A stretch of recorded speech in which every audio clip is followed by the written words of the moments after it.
ਵਾਹਿਗੁਰੂ ਜੀ ਕਾ ਖਾਲਸਾ ਵਾਹਿਗੁਰੂ ਜੀ ਕੀ ਫਤਿਹ। ਪਹਿਲਾਂ ਜਿਹੜੇ ਮੈਂ ਆਪਣਾ ਕੇਸਾਂ ਦੇ ਬਾਰੇ ਵਿਚਾਰ ਦਿੱਤਾ ਸੀ ਬਈ ਕੇਸ ਮਨੁੱਖਤਾ ਦੀ ਪਹਿਚਾਨ ਨੇ, ਤੇ ਅੱਜ ਮੈਂ ਇਹ ਦੱਸਣ ਲੱਗੀ ਹਾਂ ਕਿ ਜੋ ਕੇਸਾਂ ਦੀ ਡਿਵੈਲਪਮੈਂਟ ਹੈ, ਵਿਕਾਸ ਹੈ, ਉਹ ਕੁਦਰਤ ਦੀ ਇੱਕ ਸੱਚੀ ਸਮਝੀ ਹੋਈ ਯੋਜਨਾ ਅਨੁਸਾਰ ਹੋਇਆ ਹੈ। ਆਪਾਂ ਜਾਣਦੇ ਹਾਂ ਕਿ ਸਾਰੀ ਕਾਇਨਾਤ ਵਿੱਚ ਕੁਝ ਵੀ ਉਗੜ ਦੁਗੜ ਜਾਂ ਸੰਜੋਗ ਵਸ ਨਹੀਂ ਹੋ ਰਿਹਾ। ਕੁਦਰਤ ਨੇ ਜਿਹੜੀ ਵੀ ਵਸਤੂ ਬਣਾਈ ਹੈ ਹਰੇਕ ਯੋਜਨਾਬੱਧ ਬਣਾਈ ਹੈ, ਤੇ ਇਸੇ ਤਰ੍ਹਾਂ ਮਨੁੱਖੀ ਸਰੀਰ ਦਾ ਵਿਕਾਸ ਵੀ ਇੱਕ ਖਾਸ ਯੋਜਨਾ ਅਨੁਸਾਰ ਹੀ ਹੋਇਆ ਹੈ। ਤੇ ਇਹਦੇ ਵਿੱਚ ਜਿਹੜੀਆਂ ਤਬਦੀਲੀਆਂ ਹੋ ਰਹੀਆਂ ਨੇ ਉਹ ਵੀ ਕੁਦਰਤ ਦੀ ਖਾਸ ਯੋਜਨਾ ਅਧੀਨ ਹੀ ਹੋ ਰਹੀਆਂ ਨੇ, ਤੇ ਇਹਨਾਂ ਨੂੰ ਸਾਇੰਸ ਨੇ ਜੋ ਨਾਮ ਦਿੱਤਾ ਉਹ ਹੈ ਐਵੋਲੂਸ਼ਨ। ਤੇ ਕੇਸ ਵੀ ਸਰੀਰ ਦਾ ਹਿੱਸਾ ਨੇ, ਇਹ ਸਰੀਰ ਦੀ ਬਣਤਰ ਦਾ ਇੱਕ ਅਟੁੱਟ ਹਿੱਸਾ ਨੇ। ਇਸ ਕਰਕੇ ਕੇਸਾਂ ਦਾ ਵਿਕਾਸ ਵੀ ਐਵੋਲੂਸ਼ਨ ਦੇ ਰਾਹੀਂ ਇੱਕ ਨਿਯਮਬੱਧ ਤਰੀਕੇ ਦੇ ਨਾਲ ਕੁਦਰਤ ਦੀ ਸੋਚੀ ਸਮਝੀ ਯੋਜਨਾ ਅਨੁਸਾਰ ਹੋ ਰਿਹਾ ਹੈ। ਆਪਾਂ ਨੂੰ ਪਤਾ ਹੈ ਕਿ ਵਾਲ ਜਿਹੜੇ ਹੈਗੇ ਨੇ ਇੱਕ ਖਾਸ ਕਿਸਮ ਦੇ ਰਸਾਇਣ ਤੋਂ ਬਣੇ ਹਨ ਜਿਸ ਦਾ ਨਾਮ ਹੈ ਲਾਈਸੋਫਾਸਫੈਟਿਡਿਕ ਐਸਿਡ। ਇਹ ਰਸਾਇਣ ਜਿਹੜਾ ਹੈ ਇਹਦੇ ਵਿੱਚ ਵੀ ਤਬਦੀਲੀਆਂ, ਵਾਲਾਂ ਦੇ ਵਿਕਾਸ ਦੇ ਵਿੱਚ ਤਬਦੀਲੀਆਂ ਕਰਨ ਦੇ ਵਿੱਚ ਸਹਾਇਕ ਹੁੰਦੀਆਂ ਨੇ, ਤੇ ਹਰ ਵਕਤ ਹੀ ਇਸ ਰਸਾਇਣ ਦੇ ਵਿੱਚ ਤਬਦੀਲੀਆਂ ਹੁੰਦੀਆਂ ਰਹਿੰਦੀਆਂ ਨੇ, ਤੇ ਵਾਲਾਂ ਦਾ ਵਿਕਾਸ ਵੀ ਨਾਲ ਨਾਲ ਲਗਾਤਾਰ ਚੱਲਦਾ ਰਹਿੰਦਾ ਹੈ। ਇੱਥੋਂ ਤੱਕ ਕਿ ਕੇਸਾਂ ਦੀ ਜੋ ਛੋਹ ਹੈ, ਉਸ ਦੀ ਸਖਤਾਈ ਹੈ, ਨਰਮਾਈ ਹੈ, ਕੇਸਾਂ ਦਾ ਜੋ ਫੈਲਾਓ ਭਾਵ ਕਿ ਵਾਲੀਅਮ ਹੈ ਜਾਂ ਉਸ ਦੀ ਬੁਣਤੀ ਹੈ, ਘਾੜਤ ਹੈ, ਇਹ ਸਾਰੇ ਪੱਖ ਵੀ ਨਿੱਕੇ ਨਿੱਕੇ ਪੱਖ ਵੀ ਜਿਹੜੇ ਕੇਸਾਂ ਦੇ ਨੇ ਹਰ ਵਿਅਕਤੀ ਦੇ ਆਪਣੇ ਯੂਨੀਕ ਹੁੰਦੇ ਨੇ, ਅਨੂਠੇ ਹੁੰਦੇ ਨੇ। ਡਿਜ਼ਾਈਨ ਹਰ ਇੱਕ ਵਿਅਕਤੀ ਦਾ, ਸਤਹ ਦਾ ਡਿਜ਼ਾਈਨ ਵੀ ਅਲੱਗ ਹੁੰਦਾ ਹੈ। ਕੁਦਰਤ ਵੱਲੋਂ ਹਰ ਵਿਅਕਤੀ ਦੇ ਵਾਲਾਂ ਦਾ ਆਕਾਰ ਅਤੇ ਬੁਣਤੀ ਉਸਦੇ ਆਪਣੀ ਹੀ ਬਣਤਰ ਦੇ ਅਨੁਸਾਰ ਹੁੰਦੇ ਹਨ। ਤੇ ਵਾਲਾਂ ਦੀ ਬਣਤਰ ਤੋਂ ਅਸੀਂ ਇਹ ਵੀ ਅੰਦਾਜ਼ਾ ਲਾ ਸਕਦੇ ਹਾਂ ਕਿ ਇਹ ਵਿਅਕਤੀ ਕਿਹੜੇ ਭੂਗੋਲਿਕ ਖੇਤਰ ਨਾਲ ਸੰਬੰਧ ਰੱਖਦਾ ਹੈ, ਕਿਉਂਕਿ ਹਰ ਭੂਗੋਲਿਕ ਖੇਤਰ ਦੇ ਵਾਤਾਵਰਣ ਦੀਆਂ ਆਪਣੀਆਂ ਆਪਣੀਆਂ ਜ਼ਰੂਰਤਾਂ ਹੁੰਦੀਆਂ ਨੇ, ਤੇ ਉਹਨਾਂ ਜ਼ਰੂਰਤਾਂ ਦੇ ਅਨੁਸਾਰ ਹੀ ਕੁਦਰਤ ਨੇ ਮਨੁੱਖੀ ਸਰੀਰ ਨੂੰ ਅਤੇ ਮਨੁੱਖ ਦੇ ਵਾਲਾਂ ਨੂੰ ਵੀ ਬਣਾਇਆ ਹੈ। ਕੁਸ਼ਲਤਾ ਨੂੰ ਵਧਾਉਣ ਵਾਸਤੇ ਇਹਦੇ ਵਿੱਚ ਤਬਦੀਲੀਆਂ ਵੀ ਆਉਂਦੀਆਂ ਨੇ। ਇਸੇ ਤਰ੍ਹਾਂ ਵਾਲਾਂ ਦੇ ਧਾਗਿਆਂ ਦੀ ਅਲੱਗ-ਅਲੱਗ ਢੰਗਾਂ ਨਾਲ ਬੁਣਤੀ ਕੀਤੀ ਹੁੰਦੀ ਹੈ। ਬੁਣਤੀ ਦੇ ਢੰਗ ਨਾਲ ਹੀ ਕੁਦਰਤੀ ਵਾਲਾਂ ਦਾ ਜੋ ਡਿਜ਼ਾਈਨ ਬਣਦਾ ਹੈ, ਤੇ ਇਸ ਨੂੰ ਵਾਲਾਂ ਦੇ ਸੈੱਲਾਂ ਨੂੰ ਵੀ ਉਹਨੇ ਆਪਸ ਵਿੱਚ ਜੋੜਿਆ ਹੋਇਆ ਇੱਕ ਖਾਸ ਕਿਸਮ ਦੇ ਸੈੱਲਾਂ ਦੇ ਨਾਲ, ਜਿਹੜੇ ਕਿ ਇਸ ਬੁਣਤੀ ਨੂੰ ਹਮੇਸ਼ਾ ਵਾਸਤੇ ਕਾਇਮ ਰੱਖਦੇ ਹਨ। ਇਹਨਾਂ ਨੂੰ ਡੈਸਮੋਸੋਮ ਕਹਿੰਦੇ ਆ। ਤੇ ਇਹ ਵੀ ਇੱਕ ਕਮਾਲ ਦੀ ਗੱਲ ਹੈ ਕਿ ਜੇ ਕਿਸੇ ਵਿਅਕਤੀ ਦੇ ਵਾਲ ਝੜ ਜਾਣ ਤੇ ਜਦੋਂ ਨਵੇਂ ਵਾਲ ਉਗਦੇ ਨੇ ਤਾਂ ਉਹ ਵੀ ਉਸੇ ਹੀ ਘਾੜਤ ਦੀ ਆਣਗੇ, ਕੋਈ ਹੋਰ ਕਿਸੇ ਘਾੜਤ ਦੇ ਨਹੀਂ ਆਣਗੇ। ਇੱਥੋਂ ਇਹ ਲੱਗਦਾ ਹੈ ਕਿ ਪਰਮਾਤਮਾ ਨੇ ਹਰ ਵਿਅਕਤੀ ਦੇ ਵਾਲਾਂ ਦੀ ਬਣਤਰ ਉਹਦੇ ਵਾਸਤੇ ਫਿਕਸ ਕੀਤੀ ਹੋਈ ਹੈ, ਤੇ ਇਹਦੇ ਵਾਸਤੇ ਜੀਨਸ ਵੀ ਇਹਦੇ ਲਈ ਰਿਸਪੌਂਸਿਬਲ ਨੇ। ਪਰਮਾਤਮਾ ਨੇ ਕੁਝ ਜੀਨਸ ਨੂੰ ਇਹ ਡਿਊਟੀ ਦਿੱਤੀ ਗਈ ਹੈ ਕਿ ਉਹ ਵਾਲਾਂ ਦੀ ਬਣਤਰ ਨੂੰ ਫਿਕਸ ਰੱਖੇ। ਹੁਣ ਜਿਉਂ-ਜਿਉਂ ਸਮਾਂ ਬਦਲਦਾ ਗਿਆ, ਜ਼ਰੂਰਤਾਂ ਬਦਲਦੀਆਂ ਗਈਆਂ, ਤੇ ਸਾਰੀ ਕਾਇਨਾਤ ਵਿੱਚ ਸੁਧਾਰ ਹੁੰਦਾ ਗਿਆ। ਇਸੇ ਤਰ੍ਹਾਂ ਮਨੁੱਖੀ ਸਰੀਰ ਵਿੱਚ ਵੀ ਤਬਦੀਲੀਆਂ ਆਉਂਦੀਆਂ ਗਈਆਂ। ਕਈ ਲੋੜੀਂਦੇ ਅੰਗ ਜਿਹੜੇ ਨੇ ਉਹ ਬਚ ਗਏ, ਸਗੋਂ ਹੋਰ ਵਧੇਰੇ ਵਿਕਸਿਤ ਹੋ ਗਏ, ਤੇ ਕਈ ਜਿਹੜੇ ਬੇਲੋੜੇ ਅੰਗ ਸੀਗੇ ਉਹ ਹੌਲੀ ਹੌਲੀ ਘਟਦੇ ਗਏ, ਛੋਟੇ ਹੁੰਦੇ ਗਏ। ਅੰਤ ਸਿਰਫ ਨਿਸ਼ਾਨੀ ਦੇ ਤੌਰ ਤੇ ਸਰੀਰ ਵਿੱਚ ਰਹਿ ਗਏ। ਜਿਸ ਤਰ੍ਹਾਂ ਕਿ ਆਪਾਂ ਜਾਣਦੇ ਹਾਂ ਅਪੈਂਡਿਕਸ ਹੈ ਜਾਂ ਮਨੁੱਖ ਦੀ ਪੂਛਲ ਵਾਲੀ ਹੱਡੀ ਹੈ, ਇਹਨਾਂ ਨੂੰ ਅਸੀਂ ਕਹਿੰਦੇ ਹਾਂ ਵੈਸਟੀਜੀਅਲ ਆਰਗਨਸ। ਪਰ ਜੇ ਅਸੀਂ ਕੇਸਾਂ ਦੇ ਬਾਰੇ ਦੇਖੀਏ ਤਾਂ ਕੇਸਾਂ ਦੀ ਜੋ ਵਿਕਾਸ ਹੈ ਇਹ ਸਮੇਂ ਦੇ ਨਾਲ ਵੱਧਦਾ ਹੀ ਗਿਆ ਹੈ। ਅੱਜ ਤੋਂ ਲਗਭਗ 3100 ਲੱਖ ਸਾਲ ਪਹਿਲਾਂ ਸਾਰੇ ਥਣਧਾਰੀ ਜੀਵਾਂ ਦੇ ਸਰੀਰ ਉੱਤੇ ਵਾਲ ਬਣਨੇ ਸ਼ੁਰੂ ਹੋਏ ਸਨ। ਵਾਲ ਜਦੋਂ ਬਣੇ ਤਾਂ ਇਹ ਜੀਵ ਸੁੰਦਰ ਲੱਗਣ ਲੱਗ ਪਏ। ਜਿਵੇਂ ਕਿ ਆਪਾਂ ਜੇ ਕੁੱਤੇ ਨੂੰ ਉਹਦੀ ਜੱਤ ਲਾ ਦਈਏ ਤਾਂ ਦੇਖੀਏ ਤਾਂ ਉਹ ਕਿਹੋ ਜਿਹਾ ਲੱਗੇਗਾ। ਇਸੇ ਤਰ੍ਹਾਂ ਦੇ ਪਹਿਲਾਂ ਥਣਧਾਰੀ ਜੀਵ ਹੁੰਦੇ ਸਨ, ਤੇ ਜਦੋਂ ਉਹਨਾਂ ਦੇ ਸਰੀਰ ਦੇ ਉੱਤੇ ਵਾਲ ਆ ਗਏ ਤਾਂ ਉਹਨਾਂ ਦਾ ਸਰੀਰ ਬਹੁਤ ਸੁੰਦਰ ਬਣ ਗਿਆ। ਪਰ ਸਿਰਫ ਸੁੰਦਰ ਬਣਾਉਣ ਲਈ ਹੀ ਵਾਲ ਨਹੀਂ ਸੀ ਬਣੇ, ਸਗੋਂ ਇਹ ਜੀਵਾਂ ਦਾ ਸੱਟਾਂ ਤੋਂ, ਜ਼ਖਮਾਂ ਤੋਂ, ਦੂਜੇ ਜਾਨਵਰਾਂ ਦੇ ਚੱਕਾਂ ਤੋਂ, ਗਰਮੀ, ਸਰਦੀ, ਧੁੱਪ ਵਿੱਚੋਂ ਆਉਣ ਵਾਲੀਆਂ ਨੁਕਸਾਨਦੇਹ ਤਰੰਗਾਂ ਤੋਂ ਵੀ ਬਚਾ ਕਰਦੇ ਹਨ। ਹੁਣ ਵੀ ਕਰਦੇ ਹਨ ਤੇ ਪਹਿਲਾਂ ਵੀ ਕਰਦੇ ਸੀਗੇ। ਅਸੀਂ ਦੇਖਦੇ ਹਾਂ ਕਿ ਬਹੁਤ ਸਾਰੇ ਜਾਨਵਰਾਂ ਦੇ ਸਰੀਰ ਦੀ ਜੱਤ ਰੂਪੀ ਵਾਲਾਂ ਦੀ ਪਰਤ ਜਿਹੜੀ ਹੈ ਨਸ ਤੰਤੂਆਂ ਨਾਲ, ਦਿਮਾਗ ਨਾਲ ਜੁੜੀ ਹੋਈ ਹੈ, ਜਿਸ ਨਾਲ ਉਹਨਾਂ ਨੂੰ ਸੂਚਨਾ ਦਿਮਾਗ ਤੱਕ ਪਹੁੰਚ ਜਾਂਦੀ ਹੈ ਉਹਨਾਂ ਦੇ ਵਾਲਾਂ ਦੇ ਰਾਹੀਂ। ਸਮੇਂ ਦੀ ਮੰਗ ਦੇ ਅਨੁਸਾਰ ਮਨੁੱਖ ਦੇ ਸਰੀਰ ਦੇ ਵਾਲ ਘਟਦੇ ਜਾਂ ਵੱਧਦੇ ਗਏ। 5000 ਥਣਧਾਰੀ ਜੀਵਾਂ ਦੀਆਂ ਕਿਸਮਾਂ ਵਿੱਚੋਂ ਸਿਰਫ ਕੁਝ ਕਿਸਮਾਂ ਵਿੱਚ ਹੀ ਵਾਲਾਂ ਦਾ ਵਿਕਾਸ ਖਾਸ ਯੋਜਨਾਬੱਧ ਤਰੀਕੇ ਨਾਲ ਹੋਇਆ। ਇਹਨਾਂ ਵਿੱਚ ਮਨੁੱਖ ਵੀ ਸ਼ਾਮਲ ਸੀ। ਇਹ ਯੋਜਨਾ ਜੀਵ ਨੇ ਆਪ ਨਹੀਂ ਬਣਾਈ ਸੀ, ਨਾ ਹੀ ਇਹਦੇ 'ਚ ਉਹਦੀ ਕੋਈ ਮਰਜ਼ੀ ਚੱਲਦੀ ਹੈ। ਇਹ ਪਰਮਾਤਮਾ ਦੇ ਨਿਯਮਾਂ ਦੇ ਅਨੁਸਾਰ ਹੀ ਸਭ ਕੁਝ ਹੋ ਰਿਹਾ ਸੀ। ਸਾਇੰਸ ਦੱਸਦੀ ਹੈ ਜਾਂ ਹਿਸਟਰੀ ਦੱਸਦੀ ਹੈ 25 ਲੱਖ ਸਾਲ ਪਹਿਲਾਂ ਤੱਕ ਮਨੁੱਖ ਦੇ ਜਿਹੜੇ ਐਂਸੈਸਟਰਸ ਸਨ, ਜਠੇਰੇ ਸੀਗੇ, ਉਹਨਾਂ ਦੇ ਸਰੀਰ ਉੱਤੇ ਵੀ ਜੱਤ ਹੁੰਦੀ ਸੀ। ਹੌਲੀ ਹੌਲੀ ਜਦੋਂ ਮੌਸਮ ਵਿੱਚ ਤਬਦੀਲੀ ਆਈ, ਪੂਰਬੀ ਅਤੇ ਮੱਧ ਅਫਰੀਕਾ ਧਰਤੀ ਦਾ ਉਹ ਭਾਗ ਹੈ ਜਿੱਥੇ ਸਭ ਤੋਂ ਪਹਿਲਾਂ ਮਨੁੱਖ ਹੋਂਦ ਵਿੱਚ ਆਇਆ ਸੀ। ਉੱਥੇ ਮਨੁੱਖਤਾ ਦਾ ਆਰੰਭ ਹੋਇਆ ਸੀਗਾ। ਉੱਥੇ ਬਹੁਤ ਗਰਮੀ ਸੀ। ਸਮਾਂ ਆਇਆ, ਧਰਤੀ ਦੇ ਜਿਸ ਭਾਗ ਵਿੱਚ ਪੁਰਾਣਾ ਪਹਿਲਾ ਮਨੁੱਖ ਰਹਿੰਦਾ ਸੀ, ਉੱਥੇ ਮੌਸਮ ਅਤੇ ਧਰਤੀ ਦੀ ਨਮੀ ਹੌਲੀ ਹੌਲੀ ਘਟਦੀ ਗਈ। ਹਰੇ ਭਰੇ ਜੰਗਲ ਸੁੱਕ ਗਏ। ਮਨੁੱਖ ਨੂੰ ਭੋਜਨ ਅਤੇ ਪਾਣੀ ਦੀ ਭਾਲ ਲਈ ਦੂਰ ਦੂਰ ਜਾਣ ਦੀ ਲੋੜ ਪੈ ਗਈ। ਉੱਥੇ ਬਨਸਪਤੀ ਦੀ ਘਾਟ ਕਾਰਨ ਮਨੁੱਖ ਨੇ ਭੋਜਨ ਪੂਰਤੀ ਲਈ ਮੀਟ ਵੀ ਖਾਣਾ ਸ਼ੁਰੂ ਕਰ ਦਿੱਤਾ। ਸ਼ਿਕਾਰ ਦੇ ਪਿੱਛੇ ਮਨੁੱਖ ਨੂੰ ਦੂਰ ਦੂਰ ਤੱਕ ਭੱਜਣ ਦੌੜਨ ਦੀ ਲੋੜ ਪੈਣ ਲੱਗ ਪਈ। ਇਸ ਤਰ੍ਹਾਂ ਮਨੁੱਖ ਦੀ ਜੀਵਨ ਸ਼ੈਲੀ ਬਦਲਦੀ ਗਈ। ਜਦੋਂ ਮਨੁੱਖ ਦੀ ਜੀਵਨ ਸ਼ੈਲੀ ਬਦਲੀ ਤਾਂ ਇਸ ਤਬਦੀਲੀ ਨਾਲ ਮਨੁੱਖ ਦੇ ਸੁਭਾਅ ਵਿੱਚ ਵੀ ਬਦਲਾਅ ਆਇਆ। ਜਦੋਂ ਉਹਦੇ ਸੁਭਾਅ ਵਿੱਚ ਬਦਲਾਅ ਆਇਆ ਤੇ ਮਨੁੱਖ ਦੇ ਸਰੀਰ ਦੀ ਬਣਤਰ ਵੀ ਉਹਦੀ ਲੋੜ ਮੁਤਾਬਕ ਬਦਲਦੀ ਗਈ। ਮਨੁੱਖ ਦੇ ਸਰੀਰ ਦਾ ਆਕਾਰ ਹੈ ਨਾ, ਜੋ ਆਪਣੀ ਹੋਰ ਜਾਤੀ ਏਪਸ ਦੇ ਹੋਰ ਜੀਵਾਂ ਨਾਲੋਂ ਹੌਲੀ ਹੌਲੀ ਵੱਡਾ ਹੁੰਦਾ ਗਿਆ, ਕਿਉਂਕਿ ਉਹਨੂੰ ਦੌੜਨਾ ਪੈਂਦਾ ਸੀ। ਸਰੀਰ ਦਾ ਆਕਾਰ ਵੱਡਾ ਹੁੰਦਾ ਗਿਆ। ਜਦੋਂ ਸਰੀਰ ਦਾ ਆਕਾਰ ਵੱਡਾ ਹੁੰਦਾ ਗਿਆ ਤਾਂ ਸਰੀਰ ਅੰਦਰ ਗਰਮੀ ਦੀ ਮਾਤਰਾ ਵੀ ਵੱਧਦੀ ਗਈ। ਦੂਰ ਦੂਰ ਤੱਕ ਭੱਜਣ ਦੌੜਨ ਨਾਲ ਸਰੀਰ ਬਹੁਤ ਗਰਮ ਹੋ ਜਾਂਦਾ ਸੀ। ਹੁਣ ਗਰਮੀ ਬਾਹਰ ਕੱਢਣ ਦੀ ਲੋੜ ਵੀ ਵਧੇਰੇ ਹੋ ਗਈ। ਗਰਮੀ ਦੀ ਟਾਕਰਾ ਕਰਨ ਵਾਸਤੇ ਮਨੁੱਖ ਦੇ ਸਰੀਰ ਦੇ ਉੱਤੇ ਪਸੀਨੇ ਦੀਆਂ ਗ੍ਰੰਥੀਆਂ ਬਣ ਗਈਆਂ। ਇਹਦੇ ਨਾਲ ਉਹਨੂੰ ਪਸੀਨਾ ਆਉਣਾ ਸ਼ੁਰੂ ਹੋ ਗਿਆ। ਪਸੀਨੇ ਦਾ ਵਾਸ਼ਪੀਕਰਨ ਹੋਣਾ ਸ਼ੁਰੂ ਹੋ ਗਿਆ।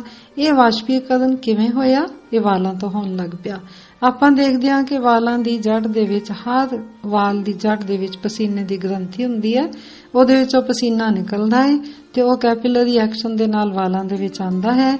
ਜਦੋਂ ਉੱਤੇ ਆਉਂਦਾ ਹੈ ਤਾਂ ਉਹ ਫਿਰ ਇਵੈਪੋਰੇਟ ਹੁੰਦਾ ਹੈ ਜਾਂ ਜੋ ਕੈਂਸੇ ਵਾਸ਼ਪੀਕਰਨ ਹੁੰਦਾ ਹੈ। ਇਹਦੇ ਨਾਲ ਮਨੁੱਖ ਦਾ ਸਰੀਰ ਜਿਹੜਾ ਉਹ ਠੰਡਾ ਹੋ ਜਾਂਦਾ ਹੈ।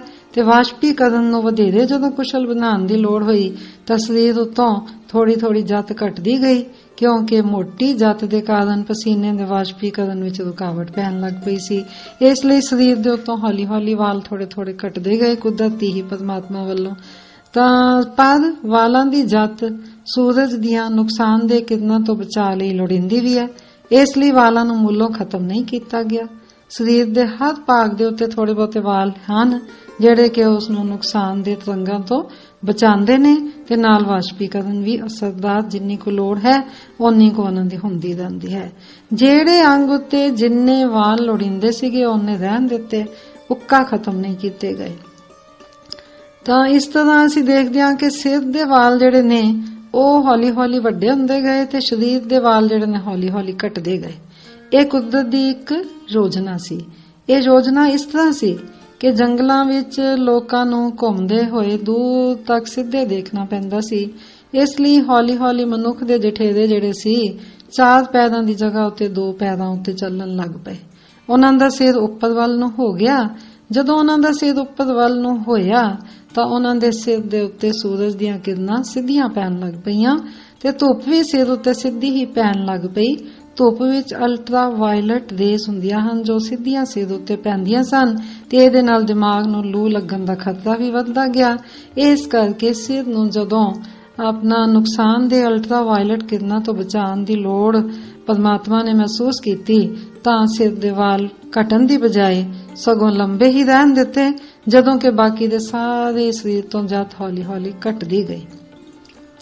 ਆਪਾਂ ਇਹ ਦੇਖਦੇ ਹਾਂ ਕਿ ਹੋਮੋ ਵੰਸ਼ ਦੇ ਜੀਵਾਂ ਦੇ ਦਿਮਾਗ ਦਾ ਅਨੁਪਾਤ ਬਾਕੀ ਥਣਧਾਰੀ ਜੀਵਾਂ ਨਾਲੋਂ ਵੱਧ ਗਿਆ। ਜਿਹੜਾ ਮਨੁੱਖ ਹੈ ਹੋਮੋ ਵੰਸ਼ ਹੈ। ਇਹਨਾਂ ਦੇ ਦਿਮਾਗ ਦਾ ਅਨੁਪਾਤ ਜੇ ਰੇਸ਼ੋ ਕੱਢੀਏ ਬਾਕੀ ਸਰੀਰ ਦੇ ਨਾਲੋਂ ਤਾਂ ਉਹ ਰੇਸ਼ੋ ਦੇ ਵਿੱਚ ਦਿਮਾਗ ਦਾ ਸਾਈਜ਼ ਜ਼ਿਆਦਾ ਹੈ। ਮਨੁੱਖ ਦੇ ਸਰੀਰ ਦੇ ਦਿਮਾਗ ਦਾ ਆਕਾਰ ਬਾਕੀ ਸਾਰੇ ਥਣਧਾਰੀ ਜੀਵਾਂ ਨਾਲੋਂ ਵੱਡਾ ਹੈ ਕਿਉਂਕਿ ਇਹਦਾ ਦਿਮਾਗ ਵਿਕਸਿਤ ਹੈ। ਵਿਕਸਿਤ ਦਿਮਾਗ ਕਾਰਨ ਹੀ ਮਨੁੱਖ ਇਸ ਗ੍ਰਹਿ ਦਾ ਸਭ ਤੋਂ ਵਧੇਰੇ ਸਫਲ ਜੀਵ ਹੈ ਅਤੇ ਬਾਕੀ ਜੂਨਾਂ ਦਾ ਸਿਕਦਾਰ ਵੀ ਇਸੇ ਦਿਮਾਗ ਦੇ ਕਾਰਨ ਹੀ ਹੈ। ਇਸ ਦਿਮਾਗ ਦੇ ਸਾਈਜ਼ ਨੂੰ ਅਗਰ ਅਸੀਂ ਦੇਖੀਏ ਤਾਂ ਮਨੁੱਖ ਦਾ ਜਿਹੜਾ ਦਿਮਾਗ ਹੈ ਉਸ ਦਾ ਆਕਾਰ ਬਾਕੀ ਥਣਧਾਰੀ ਜੀਵਾਂ ਦੇ ਨਾਲੋਂ ਰੇਸ਼ੋ ਦੇ ਹਿਸਾਬ ਦੇ ਨਾਲ 7 ਗੁਣਾ ਜ਼ਿਆਦਾ ਹੈ। ਜੇ ਅੱਜ ਗੋਰੀਲਾ ਦੇ ਦਿਮਾਗ ਦੇ ਅਨੁਪਾਤ ਜਿੰਨਾ ਹੀ ਮਨੁੱਖ ਦੇ ਦਿਮਾਗ ਦਾ ਆਕਾਰ ਬਾਕੀ ਸਰੀਰ ਦੇ ਹਿਸਾਬ ਨਾਲ ਹੁੰਦਾ ਤਾਂ ਮਨੁੱਖ ਦੇ ਦਿਮਾਗ ਦਾ ਭਾਰ ਸਿਰਫ 5 ਔਂਸ ਹੀ ਹੋਣਾ ਸੀ, ਪਰ ਅਸਲ ਵਿੱਚ ਤਾਂ ਦਿਮਾਗ ਇਸ ਤੋਂ ਬਹੁਤ ਹੀ ਭਾਰਾ ਹੈ। ਮਨੁੱਖ ਦਾ ਦਿਮਾਗ ਹਮੇਸ਼ਾ ਹੀ ਗਤੀਸ਼ੀਲ ਰਹਿੰਦਾ ਹੈ, ਹਰ ਵਕਤ ਇਹ ਕੰਮ ਕਰਦਾ ਹੈ, ਇਸ ਲਈ ਇਹ ਹੋਰ ਵੀ ਜ਼ਿਆਦਾ ਵਿਕਸਿਤ ਹੁੰਦਾ ਗਿਆ। ਇਹ ਹੋਰ ਵਿਕਸਿਤ ਹੁੰਦੇ ਰਹਿਣ ਦੇ ਸੁਭਾਅ ਕਾਰਨ ਮਨੁੱਖ ਦੇ ਦਿਮਾਗ ਨੂੰ ਬਾਕੀ ਸਰੀਰ ਦੇ ਸੈੱਲਾਂ ਨਾਲੋਂ ਜ਼ਿਆਦਾ ਖੁਰਾਕ ਦੀ ਤੇ ਕੈਲੋਰੀਆਂ ਦੀ ਵੀ ਲੋੜ ਸੀ ਤੇ ਜ਼ਿਆਦਾ ਹੀ ਇਹ ਨਾਜ਼ੁਕ ਸਨ ਤੇ ਪ੍ਰਤੀਕੂਲ ਪ੍ਰਭਾਵ ਨਾਲ ਇਹ ਜਲਦੀ ਖਰਾਬ ਵੀ ਹੋ ਜਾਂਦੇ ਨੇ, ਇਸ ਲਈ ਇਹਨਾਂ ਨੂੰ ਸੰਭਾਲਣ ਦੀ ਵੀ ਜ਼ਿਆਦਾ ਲੋੜ ਹੈ। ਹੁਣ ਆਪਾਂ ਇਹ ਵੀ ਜਾਣਦੇ ਹਾਂ ਕਿ ਦਿਮਾਗ ਦੇ ਰਹਿਣ ਦੀ ਥਾਂ ਕਿੱਥੇ ਹੈ, ਉਹ ਹੈ ਸਿਰ ਦੇ ਵਿੱਚ। ਜਦੋਂ ਸਿਰ ਦੇ ਵਿੱਚ ਦਿਮਾਗ ਨੇ ਰਹਿਣਾ ਹੈ ਤਾਂ ਜੇ ਸਿਰ ਨੂੰ ਨੁਕਸਾਨ ਹੋ ਜਾਏਗਾ ਤਾਂ ਦਿਮਾਗ ਨੂੰ ਵੀ ਨੁਕਸਾਨ ਹੋ ਜਾਏਗਾ। ਆਪਾਂ ਆਮ ਹੀ ਦੇਖਦੇ ਹਾਂ ਕਿ ਜੇ ਕਿਸੇ ਨੂੰ ਸੱਟ ਲੱਗ ਜਾਂਦੀ ਹੈ, ਸਿਰ ਦਾ ਨੁਕਸਾਨ ਹੋ ਜਾਏ, ਉਹਦੇ ਦਿਮਾਗ ਨੂੰ ਕੋਈ ਡੈਮੇਜ ਹੋ ਜਾਵੇ ਤਾਂ ਸਰੀਰ ਦੇ ਬਾਕੀ ਸਾਰੇ ਅੰਗ ਭਾਵੇਂ ਜ਼ਿੰਦਾ ਵੀ ਹੁੰਦੇ ਨੇ ਤਾਂ ਜਦੋਂ ਬ੍ਰੇਨ ਡੈਡ ਹੋ ਜਾਂਦਾ ਹੈ ਤਾਂ ਉਹ ਬੇਕਾਰ ਹੋ ਜਾਂਦੇ ਨੇ। ਤੇ ਇਸ ਕਰਕੇ ਦਿਮਾਗ ਨੂੰ ਬਚਾਉਣ ਦੇ ਲਈ ਪਰਮਾਤਮਾ ਨੇ ਸਿਰ ਦੇ ਉੱਤੇ ਵਾਲਾਂ ਨੂੰ ਹੋਰ ਵੀ ਵਧੇਰੇ ਲੰਬੇ ਕਰ ਦਿੱਤਾ। ਆਪਾਂ ਇਹ ਵੀ ਦੇਖਦੇ ਹਾਂ ਕਿ ਜਦੋਂ ਬੱਚਾ ਜਨਮ ਲੈਂਦਾ ਹੈ ਤਾਂ ਬਾਕੀ ਸਰੀਰ ਦੇ ਜਿੰਨੇ ਵਾਲ ਹੁੰਦੇ ਨੇ ਉਹਨਾਂ ਨਾਲੋਂ ਸਿਰ ਉੱਤੇ ਵਾਲ ਉਹਦੇ ਜ਼ਿਆਦਾ ਹੁੰਦੇ ਨੇ। ਕਿਉਂਕਿ ਜਦੋਂ ਡਿਲੀਵਰੀ ਹੁੰਦੀ ਹੈ, ਪ੍ਰਸੂਤ ਦੀ ਕਿਰਿਆ ਹੁੰਦੀ ਹੈ ਤਾਂ ਸਿਰ ਨੂੰ ਹੀ ਪਰਮਾਤਮਾ ਨੇ ਸਭ ਤੋਂ ਵਧੇਰੇ ਬਚਾਉਣ ਦੀ ਕੋਸ਼ਿਸ਼ ਕੀਤੀ ਹੈ। ਕਿਉਂਕਿ ਇਹਦੇ ਅੰਦਰ ਦਿਮਾਗ ਹੈ। ਜਨਮ ਸਮੇਂ ਹੀ ਪਰਮਾਤਮਾ ਨੇ ਇਸ ਚੀਜ਼ ਦਾ ਧਿਆਨ ਰੱਖਿਆ ਕਿ ਮਨੁੱਖ ਦੇ ਦਿਮਾਗ ਨੂੰ ਪ੍ਰਤੀਕੂਲ ਪ੍ਰਭਾਵਾਂ ਤੋਂ ਬਚਾਉਣਾ ਹੈ ਤੇ ਬਚਾਉਣ ਵਾਸਤੇ ਉਹਨੇ ਸਿਰ ਦੇ ਉੱਤੇ ਲੰਬੇ ਵਾਲ ਮਨੁੱਖ ਨੂੰ ਜਨਮ ਦੇ ਵਿੱਚ ਹੀ ਦੇ ਦਿੱਤੇ ਹਨ। ਇੱਥੋਂ ਇਹ ਸਾਫ਼ ਸਿੱਧ ਹੁੰਦਾ ਹੈ ਕਿ ਇਹ ਪਰਮਾਤਮਾ ਦੀ ਇੱਕ ਯੋਜਨਾ ਹੀ ਸੀ। ਜੇ ਆਪਾਂ ਸਿਰਫ ਲੰਬਾਈ ਨੂੰ ਨਾ ਦੇਖੀਏ, ਹੋਰ ਵੀ ਜਿਹੜੇ ਕੇਸਾਂ ਦੇ ਤੱਥ ਨੇ, ਉਹ ਜਿਵੇਂ ਉਹਦੀ ਮਾਤਰਾ ਵਾਲਾਂ ਦੀ, ਉਹਨਾਂ ਦੀ ਲੰਬਾਈ, ਉਹਨਾਂ ਦੀ ਗਿਣਤੀ, ਉਹਨਾਂ ਦੀ ਬੁਣਤੀ, ਇਹ ਵੀ ਸਾਰੀ ਸਮੇਂ ਦੀਆਂ ਬਦਲਦੀਆਂ ਲੋੜਾਂ ਦੇ ਮੁਤਾਬਕ ਸੁਧਰਦੀ ਗਈ ਹੈ। ਇਸ ਦੇ ਵਿੱਚ ਤਬਦੀਲੀ ਆਂਦੀ ਗਈ ਹੈ। ਪਹਿਲਾਂ ਸਾਰੇ ਹੀ ਥਣਧਾਰੀ ਜੀਵਾਂ ਦੇ ਵਾਲ ਸਿੱਧੇ ਹੀ ਹੁੰਦੇ ਸਨ। ਅਫਰੀਕਾ ਵਿੱਚ ਜਿੱਥੇ ਮਨੁੱਖ ਪਹਿਲਾਂ ਸੀ, ਜਦੋਂ ਉੱਥੇ ਗਰਮੀ ਵੱਧ ਗਈ ਤਾਂ ਇਹ ਵਾਲ ਸਿੱਧਿਆਂ ਤੋਂ ਘੁੰਗਰਾਲੇ ਹੋਣੇ ਸ਼ੁਰੂ ਹੋ ਗਏ। ਯੂਵੀ ਕਿਰਨਾਂ ਜਾਂ ਅਲਟਰਾ ਵਾਇਲਟ ਰੇਜ਼ ਦੀ ਜਿਹੜੀ ਨੁਕਸਾਨ ਦੇ ਮਾਤਰਾ ਤੋਂ ਬਚਾਅ ਕਰਨ ਵਾਸਤੇ ਘੁੰਗਰਾਲੇ ਵਾਲ ਜ਼ਿਆਦਾ ਅਸਰਦਾਰ ਹੁੰਦੇ ਹਨ। ਸਿੱਧੇ ਵਾਲਾਂ ਵਿੱਚੋਂ ਕਿਰਨਾਂ ਸਿੱਧੀਆਂ ਹੀ ਅੰਦਰ ਚਲੀਆਂ ਜਾਂਦੀਆਂ ਨੇ ਵਾਲਿਆਂ ਦੇ ਤਣਿਆਂ ਦੇ ਰਾਹੀਂ ਸਰੀਰ ਦੇ ਵਿੱਚ ਤੇ ਉਹ ਫਿਰ ਸਰੀਰ ਨੂੰ ਜਾ ਕੇ ਨੁਕਸਾਨ ਪਹੁੰਚਾਉਂਦੀਆਂ ਨੇ। ਜਿਵੇਂ ਫਾਈਬਰ ਆਪਟਿਕ ਪਾਈਪਸ ਹੁੰਦੀਆਂ ਨੇ, ਉਹਨਾਂ ਅੰਦਰ ਰੋਸ਼ਨੀ ਤਾਂ ਜ਼ਿਆਦਾ ਲੰਘਦੀ ਹੈ ਜਦੋਂ ਸਿੱਧੀਆਂ ਹੋਣ। ਇਸੇ ਤਰ੍ਹਾਂ ਵਾਲ ਵੀ ਇਸੇ ਹੀ ਪ੍ਰਿੰਸੀਪਲ ਦੇ ਉੱਤੇ ਕੰਮ ਕਰਦੇ ਹਨ ਕਿ ਯੂਵੀ ਕਿਰਨਾਂ ਜਦੋਂ ਵਾਲ ਸਿੱਧੇ ਹੋਣ ਤਾਂ ਵਧੇਰੇ ਮਾਤਰਾ ਦੇ ਵਿੱਚ ਅੰਦਰ ਜਾਂਦੀਆਂ ਨੇ ਤੇ ਜਦੋਂ ਇਹ ਲੋੜ ਤੋਂ ਵਧੇਰੇ ਮਾਤਰਾ ਨਾਲ ਚਲੇ ਜਾਣ ਤਾਂ ਚਮੜੀ ਦਾ ਕੈਂਸਰ ਹੋ ਜਾਂਦਾ ਹੈ। ਇਸ ਕਰਕੇ ਜਿੱਥੇ ਇਹ ਕਿਰਨਾਂ ਜ਼ਿਆਦਾ ਸਨ, ਜ਼ਿਆਦਾ ਗਰਮੀ ਹੋਣ ਕਰਕੇ ਉਹਨਾਂ ਨੂੰ ਨਿਰਮਿਤ ਕਰਨ ਵਾਸਤੇ ਪਰਮਾਤਮਾ ਨੇ ਸਿੱਧੇ ਵਾਲਾਂ ਨੂੰ ਘੁੰਗਰਾਲੇ ਕਰ ਦਿੱਤਾ।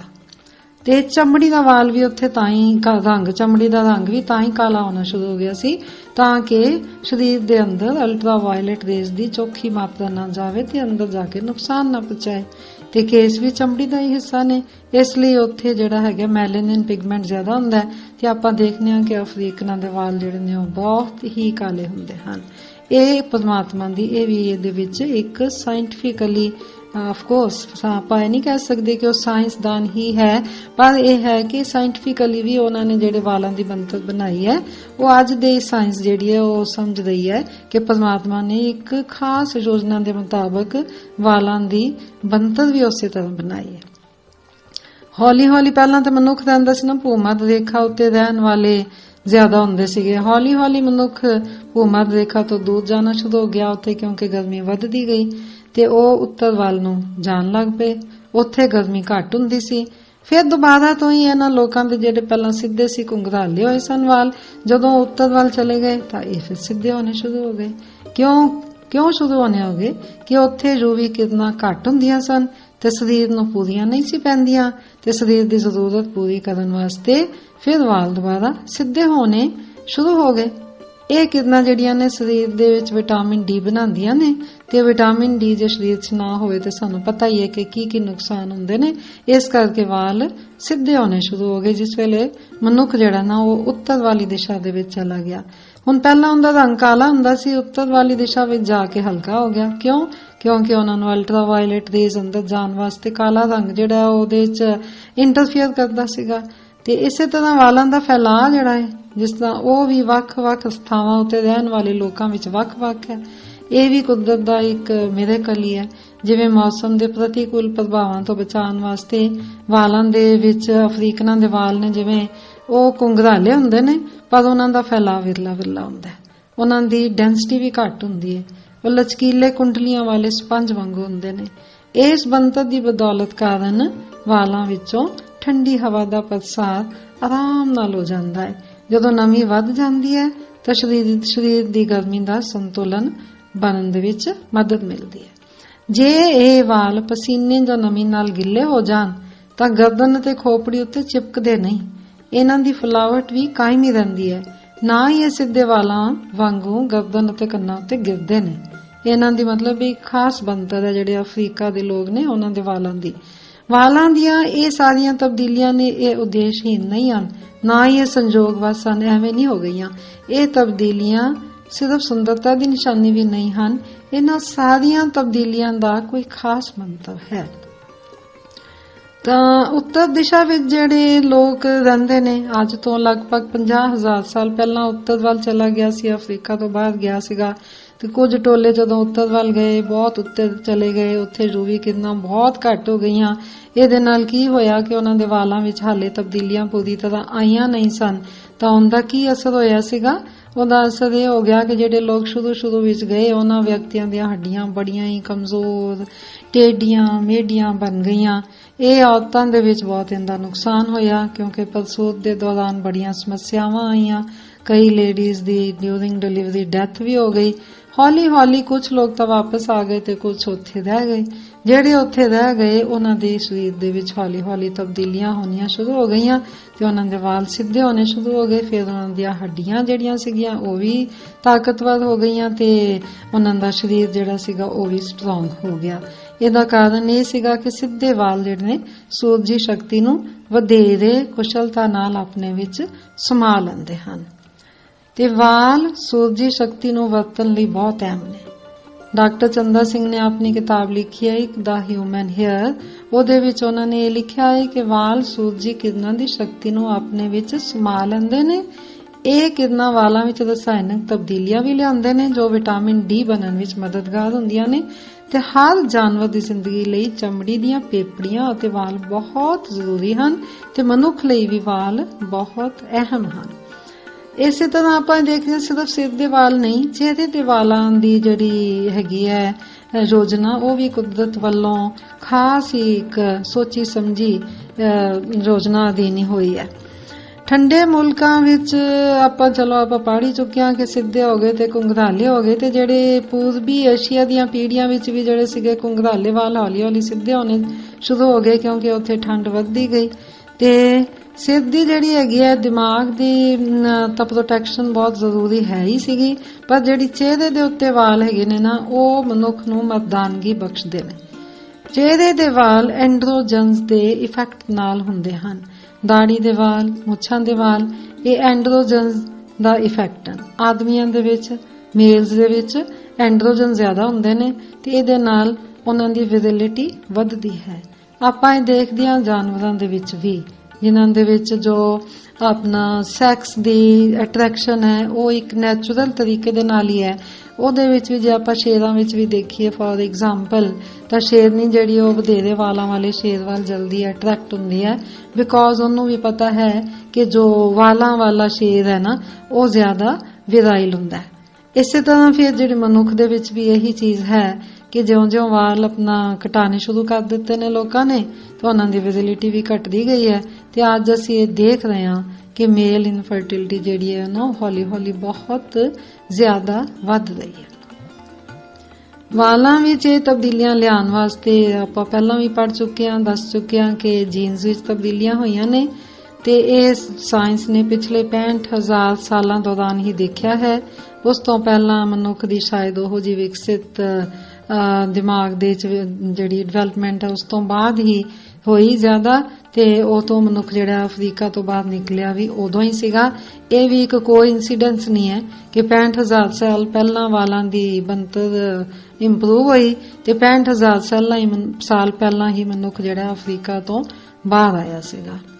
ਇਹ ਜਿਹੜੇ ਕੁਝ ਇੱਕ ਕਾਰਨ ਨੇ, ਇਹਨਾਂ ਤੋਂ ਸਾਨੂੰ ਸਾਫ਼ ਪਤਾ ਲੱਗਦਾ ਹੈ ਕਿ ਜੋ ਪਰਮਾਤਮਾ ਨੇ ਇੱਕ ਖਾਸ ਯੋਜਨਾ ਬਣਾਈ ਹੈ, ਜਿਹਦੇ ਯੋਜਨਾ ਦੇ ਅਧੀਨ ਵਾਲਾਂ ਦਾ ਵਿਕਾਸ ਹੋ ਰਿਹਾ ਹੈ, ਤੇ ਜਿਉਂ-ਜਿਉਂ ਅਸੀਂ ਇਸ ਦੇ ਵਿੱਚ ਹੁਣ ਇੰਟਰਫੇਅਰ ਕਰ ਰਹੇ ਹਾਂ, ਤਿਉਂ-ਤਿਉਂ ਸਾਡਾ ਜੋ ਸਰੀਰ ਹੈ ਉਹ ਖਰਾਬ ਹੋ ਰਿਹਾ ਹੈ। ਜੇ ਅਜਿਹਾ ਰਿਹਾ ਤਾਂ ਸਾਡੇ ਦੰਦ ਜਲਦੀ ਝੜ ਜਾਣਗੇ। ਇਹ ਵੀ ਕਿਹਾ ਜਾਂਦਾ ਹੈ ਕਿ ਜਦੋਂ ਤੁਸੀਂ ਕੇਸ ਕਟਾਉਂਦੇ ਹੋ ਤਾਂ ਤੁਹਾਡੇ ਦੰਦਾਂ ਦੀ ਦਰਦ ਜਿਹੜੀ ਹੈ ਉਹ ਜ਼ਿਆਦਾ ਰਹਿੰਦੀ ਹੈ। ਜੇ ਆਪਾਂ ਦੇਖਦੇ ਹਾਂ ਕਿ ਮਨੁੱਖ ਨੇ ਮੀਟ ਖਾਣਾ ਸ਼ੁਰੂ ਕਰ ਦਿੱਤਾ ਆਪਣੀ ਮਰਜ਼ੀ ਮੁਤਾਬਕ, ਤਾਂ ਉਹਦਾ ਤੀਜਾ ਮੁੱਲਕ ਦੰਦ ਆਉਣਾ ਹੀ ਬੰਦ ਹੋ ਗਿਆ। ਤੇ ਜੇ ਅੱਜ ਅਸੀਂ ਵਾਲ ਕੱਟਣ ਦੇ ਰਿਵਾਜ ਨੂੰ ਖਤਮ ਨਾ ਕੀਤਾ ਤਾਂ ਸਿਰ ਜਿਹੜਾ ਹੈ ਉਹ ਵਾਲ ਮਨੁੱਖ ਜਿਹੜਾ ਪੂਰਾ ਸਿਰਫ ਸਿਰ ਨਹੀਂ ਵਾਲਾਂ ਰਹਿਤ ਹੀ ਹੋ ਜਾਏਗਾ।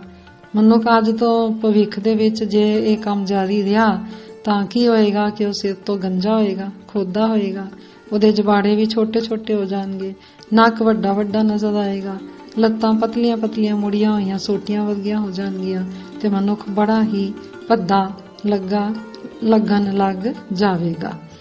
ਹੁਣ ਹਾਲੇ ਤਾਂ ਪਰਮਾਤਮਾ ਜੋ ਹੈ ਮਨੁੱਖ ਦੇ ਲਗਾਤਾਰ ਸ਼ੇਵ ਕਰਨ ਰਹਿਣ ਦੇ ਬਾਵਜੂਦ ਵੀ ਬਾਰ-ਬਾਰ ਵਾਲ ਉਗਾਈ ਜਾ ਰਿਹਾ ਹੈ। ਕੁਦਰਤ ਬਾਰ-ਬਾਰ ਮਨੁੱਖ ਨੂੰ ਸਮਝਾ ਰਹੀ ਹੈ।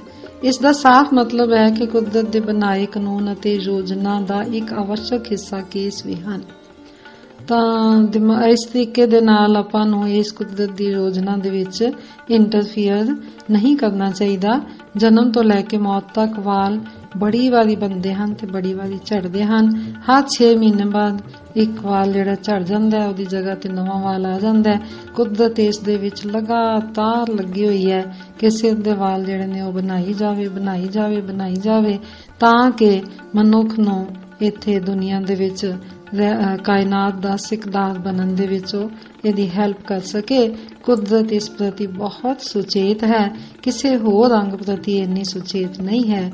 ਜਿੰਨਾ ਸਪੀਡ ਦੇ ਨਾਲ ਵਾਲਾਂ ਦਾ ਵਿਕਾਸ ਹੁੰਦਾ ਹੈ, ਉਹਨਾਂ ਕਿਸੇ ਵੀ ਹੋਰ ਸਰੀਰ ਦੇ ਅੰਗ ਦਾ ਨਹੀਂ ਹੁੰਦਾ।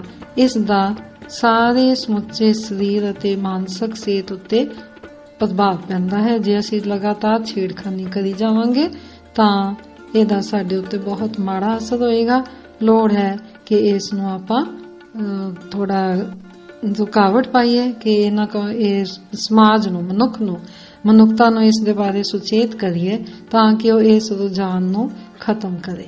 ਔਰ ਇੱਕ ਇਸ ਦੇ ਵਿੱਚ ਮੈਂ ਇਹ ਐਡ ਕਰ ਰਹੀ ਹਾਂ ਕਿ ਜਿਵੇਂ ਆਪਣਾ ਅੱਜ ਕੱਲ ਲੜਕੀਆਂ ਥ੍ਰੈਡਿੰਗ ਕਰਾਉਂਦੀਆਂ, ਵੈਕਸਿੰਗ ਕਰਾਉਂਦੀਆਂ ਨੇ, ਸਰੀਰ ਦੇ ਸਾਰੇ ਵਾਲ ਜਿਹੜੇ ਨੇ ਉਹਨਾਂ ਨੂੰ ਖਤਮ ਕਰੀ ਜਾ ਰਹੀਆਂ ਨੇ, ਤਾਂ ਅੱਜ ਕੱਲ ਅਸੀਂ ਜਿਨ੍ਹਾਂ ਦੇ ਵੀ ਟੈਸਟ ਕਰਦੇ ਹਾਂ ਉਹਨਾਂ ਦੇ ਵਿਟਾਮਿਨ ਡੀ ਬਹੁਤ ਘੱਟ ਨਿਕਲਦਾ ਹੈ।